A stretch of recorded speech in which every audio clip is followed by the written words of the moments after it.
প্রধানমন্ত্রী তারেক রহমানের ভারত সফরের জন্য পরিবেশ এখনো অনুকূল মনে করছে না ঢাকা। পরিবেশ অনুকূল করার প্রক্রিয়া হিসেবে শেখ হাসিনার প্রত্যর্পণ প্রক্রিয়া ত্বরান্বিত করা এবং ওসমান হাদি হত্যার আসামিদের বাংলাদেশের হাতে তুলে দেওয়ার শর্ত দিয়েছে বাংলাদেশ। এখন দিল্লির জবাবের অপেক্ষায় রয়েছে ঢাকা।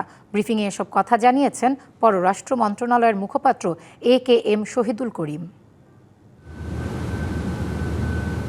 প্রধানমন্ত্রীর ভারত সফর নিয়ে ঢাকা দিল্লি টানাপোড়েন চলছে। 10ই আগস্ট প্রধানমন্ত্রী তারেক রহমানের সাথে সৌজন্য সাক্ষাৎ করেন ভারতের হাইকমিশনার দীনেশ ত্রিবেদী। সেদিনই তিনি উড়ে যান দিল্লিতে, সাক্ষাৎ করেন ভারতের প্রধানমন্ত্রীর সাথে।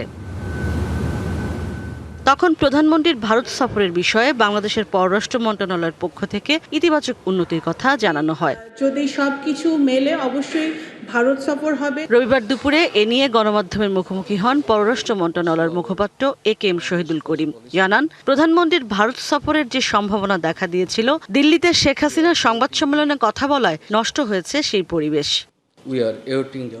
গত 5ই আগস্ট দিল্লিতে মানবতা বিরোধী অপরাধী শেখ হাসিনার উন্মুক্ত মিডিয়া ইন্টারেকশনের কারণে প্রধানমন্ত্রীর ভারত সফরের প্রক্রিয়াটি ক্ষতিগ্রস্ত হয়েছে। এ বিষয়ে আমরা আমাদের অবস্থান পরিষ্কার করেছি। প্রধানমন্ত্রী তারেক রহমানের দিল্লি সফরের জন্য অনুকূল পরিবেশ তৈরির প্রক্রিয়া হিসেবে দুটি শর্তের কথা জানিয়েছে ঢাকা। আমরা মনে করি এই সফরের জন্য একটি উপযুক্ত বা অনুকূল পরিবেশ তৈরি করা প্রয়োজন। শেখ হাসিনা এবং অন্যান্য পলাতক আসামিদের প্রত্যর্পণের অনুরোধ আমরা ভারতীয় কর্তৃপক্ষকে জানিয়েছি।